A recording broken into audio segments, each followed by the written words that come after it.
बोलो यीशु मसीह की जय। मैं प्रोफेट सुमनदीप और आपका स्वागत है बिशप अमरदीप मिनिस्ट्री में। प्रभु आपको ब्लेस करे और आप फलवंत हो प्रभु यीशु मसीह के नाम से। वो नाम जो सब नामों से ऊंचा नाम है, वो नाम है प्रभु यीशु मसीह का नाम।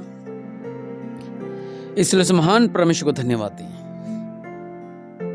हालेलुया। आज एक बहुत ही अच्छा जो परमेश्वर ने हमें एक टॉपिक दिया है कि क्या आपको भी आपके घर वाले तुच्छ समझते हैं या आपके जो खास मित्र हैं वो आपको तुच्छ समझते हैं, या आपके ऑफिस में आपको तुच्छ समझते हैं, या आप कोई गवर्नमेंट एम्प्लॉय हैं आपको वहाँ पर ऑफिस में तुच्छ समझते हैं, या आप कहीं प्राइवेट जॉब करते हैं वहाँ पर आपको लोग तुच्छ समझते हैं।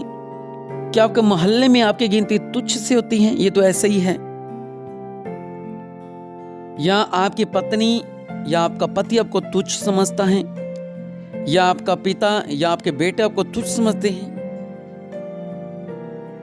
तो आज डरे नहीं, आज घबराए नहीं, क्योंकि परमेश्वर आपसे प्रेम करते हैं। हालेलुया। वो परमेश्वर आपसे प्रेम करते हैं। हालेलुया। और जिससे परमेश्वर प्रेम करते हैं उसके लिए तो बहुत बड़ी बात है। हालेलुया। आप यूसुफ के बारे जानते होंगे, मैं आपको थोड़ा शॉर्टकट में समझाता हूँ। यूसुफ बहुत ही लाडला था अपने पिता का, क्योंकि उनका जो पिता थे वो थोड़ा बुजुर्ग हो चुके थे और वो उनका बहुत ज्यादा लाडला था, और बहुत सी ऐसी बातें थी जो यूसुफ आगे बताता था अपने पिता से। वचन कहता है कि उसके जो भाई थे वो उसे जलन रखते थे, उसे तुच्छ समझते थे। इतना तो था ही था, लेकिन उसके पिता ने उसके लिए एक रंग बिरंगा अंगरखा बनवाया और उसका भाई से और ज्यादा चिढ़ने लग गया। लेकिन वो लाडला था, वो छोटा था, उसे और ज्यादा चिढ़ने लगे, उसे बैर रखने लगे। यहाँ पर बैर शब्द आ गया, समझ लो घर की नैया डूबी। थोड़ा बहुत तो चलता, लेकिन जहां पर बैर शब्द आ जाए समझ लो घर डूब चुका है। उसे बैर रखने लगे।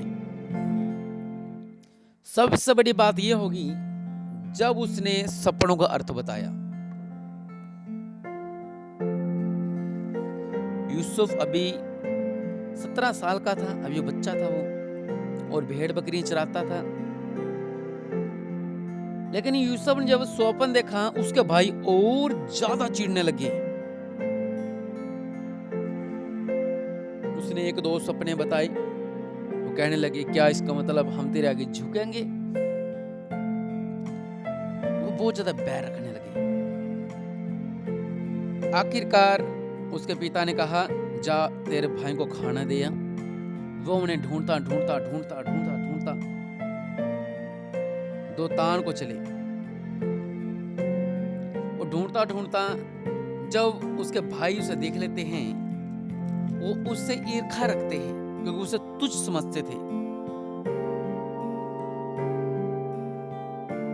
इतना उसे ऐसे चिढ़ाते थे, वो देखो सपनों का देखने वाला आ रहा है, ऐसे करते थे। फिर उन्होंने एक योजना बनाई कि इसको घायल करके गड्ढे में डाल देते हैं और पशु का जो कपड़ा होता है उसके ऊपर उससे खून लगाकर, और पिता से कहेंगे कि हमने उसको, वो तो मर गया, उसको जानवर खा गया। वचन कहता है उसने कहा इसलिए आओ हम उसको घात करके किसी गड्ढे में डाल दें और यह कह देंगे कि कोई बनेला पशु उसे खा गया। आखिरकार उसे वो गड्ढे में गिर देते हैं,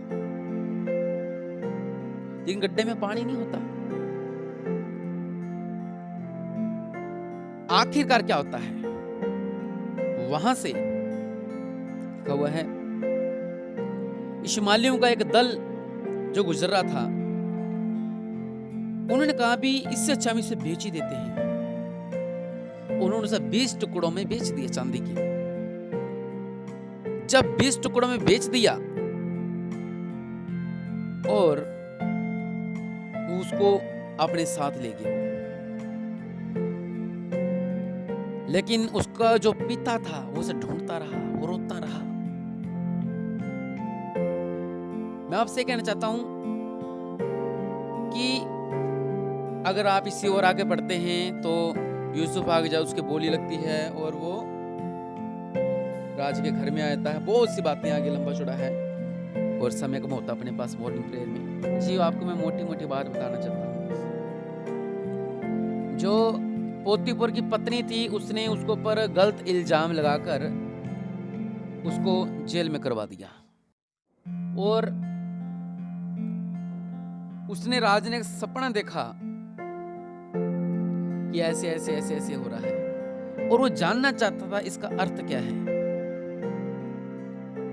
लेकिन उसने उन सपनों का अर्थ बता दिया। उसने बहुत लोगों को बुलाया, कोई उत्तर नहीं दे पाया इसी तरह से। लेकिन जो यूसुफ था उसने उस अर्थ का बताया। आप पढ़ सकते हैं आगे भी। लेकिन जब उसने अर्थ बताया और उसने जब वैसा किया और वो जो राजा था वो बहुत खुश हुआ। लिखा था फिरौन ने यूसुफ को बुलवा भेजा और वह झटपट बंदीगृह से बाहर निकल आया और बाल बनवाकर और वस्त्र बदलकर फिरौन के सामने आया। फिरौन ने यूसुफ से कहा, मैंने एक स्वप्न देखा कि उसके फल का बताने वाला कोई भी नहीं और मैंने तेरे विषय में सुना है कि तू स्वप्न सुनते उसका फल बता सकता है। यूसुफ ने फिरौन से कहा, मैं तो कुछ भी नहीं जानता, परमेश्वर ही फिरौन के लिए शुभ वचन देगा। फिर फिरौन यूसुफ से कहने लगा, मैंने अपने सपने में देखा कि मैं नील नदी के किनारे खड़ा हूँ। फिर देखा कि नदी में से 7 मोटी सुंदर सुंदर गाय निकलकर कशार की घास चरने लगी। उसने सपन बताया, उसने सपन का अर्थ बताया। उससे राजा बहुत प्रसन्न हो गया। लिखा हुआ है कि फिरौन ने अपने कर्मचारी से कहा, क्या हमको ऐसा पुरुष जैसा यह है जिसमें पुरुष का परमेश्वर का आत्मा रहता है मिल सकता है? फिरौन ने यूसुफ से कहा, परमेश्वर ने जो तुझे इतना ज्ञान दिया है, तेरे तुल्य कोई समझदार और बुद्धिमान नहीं। इस कारण तू मेरे घर का अधिकारी होगा और तेरी आज्ञा के अनुसार मेरी सारी प्रजा चलेगी। केवल राजगद्दी के विषय में मैं तुझसे बड़ा ठहरूंगा, लेकिन मेरी जो प्रजा है वो तेरे कहने पर चलेगी। तब फिरौन ने अपने हाथ से अंगूठी निकाल के यूसुफ के हाथ में पहना दी और उसको बढ़िया मलमल के वस्त्र पहनवा दिए और गले में सोने का जंजीर डाल दी और उसको अपने दूसरे रथ पर चढ़वाया और लोग उसके आगे आगे यह प्रचार करते चले गए, घुटने टेक कर दंडवत करो। आप ये समझो कि उसने मिस्र के सारे देश के ऊपर प्रधान के मंत्री ठहरा दिया। वो बकरियां चरा रहा है और भाइयों के लिए तुच्छ है वो। उसके भाई कहते हैं, अच्छा वो देख वो देख वो देख, सपनों का अर्थ बताने वाला आ रहा है। अगर आपका जीवन भी ऐसा था बीते सालों में, लेकिन इस साल आप तुच्छ नहीं रहेंगे। इस साल आप तुच्छ नहीं रहेंगे। परमेश्वर आपको राज्य देने जा रहे हैं, परमेश्वर आपको बड़ा करने जा रहे हैं। हालेलुया। और निश्चय प्रभु यीशु मसीह के नाम से मैं आपसे कह रहा हूं, इस साल आप तुच्छ नहीं रहेंगे। हालेलुया। क्योंकि यह परमेश्वर का वचन है आपके लिए। वो राजा जिसने जेल में डाल रखा था वो अपनी गद्दी पर घुमा रहा है, कह रहा सारा अधिकार तेरा, बस जो राजगद्दी है वो मेरी। इतना बड़ा जो तुच्छ था। परमेश्वर के लोगों, परमेश्वर बढ़ाना और घटाना जानते हैं। भेड़ बकरी चरा रहा था, गड्ढे में घेर दिया, पिता उधर दुखी है। आगे जाओगे आगे तो और भी बहुत अच्छी है, लेकिन मेरा पॉइंट आज का ये है, आगे जब अनाज बांटते हैं उसके बाद जो उसने स्वप्न देखा था कि पूरा परिवार झुकेगा, दंडवत करेगा, उसने पहचान लिया यूसुफ ने कि मेरा पिता है, मेरे भाई हैं, और बहुत अच्छा लिखा हुआ। लेकिन जो अपना पॉइंट है ये है कि आज इस नए साल से आप तुच्छ नहीं रहेंगे, क्योंकि यहोवा परमेश्वर आपसे प्रेम रखते हैं। अगर ऐसे हालात थे आपके जैसे मैंने यूसुफ के थे, लेकिन इस बार परमेश्वर कह रहे हैं कि तुम पहले जैसे नहीं रहोगे, मैं तुम्हें फलवंत कर दूंगा। देखो किस तरह गड्ढे में से परमेश्वर ने निकाला और सीधा रथ पे बिठा दिया मंत्री प्रधानमंत्री बना दिया, मंत्री के ऊपर मंत्री बना दिया। देखो कितनी अच्छी बात है। तो परमेश्वर आपको भी ब्लेस करने जा रही है, आपको भी बड़ा करने जा रही है। हालेलुया। अगर आप विश्वास करते हैं तो अपने आंखों को बंद करें और कहें, प्रभु मुझे लोग तुच्छ समझते हैं, मुझे लोग तुच्छ जानते हैं। यूसुफ पर बहुत पीड़ा है, बहुत दुख है, मैंने बहुत दुख सहा है, लेकिन मेरे पिता तू मेरा गढ़ है, मेरे पिता मेरा सिंहासन है, मेरे पिता हैं। प्रभु यीशु मसीह जी, युवा परमेश्वर जो मुझे तुच्छ जानते हैं, मेरे पिता इनकी आंखें खुल जाएं और मुझे बढ़ाओ। मेरे पिता, मेरे पर बहुत संकट है, लेकिन आज इन्हें दिखा दो कि आप मुझसे कितना प्रेम रखते हो। मैं भी आपसे बहुत प्रेम रखता हूँ परमेश्वर मेरे पिता, और आप भी मुझसे बहुत प्रेम रखते हैं। राजाओं के राजा, प्रभुओं के प्रभु जी, आपकी बड़ी कृपा मुझ पर हो जाए, आपका बड़ा अनुग्रह मुझ पर हो जाए और मैं ब्लेस हो जाऊं। ये लोग जो तुच्छ देखते हैं मेरे को, इनका देखना सही हो जाए।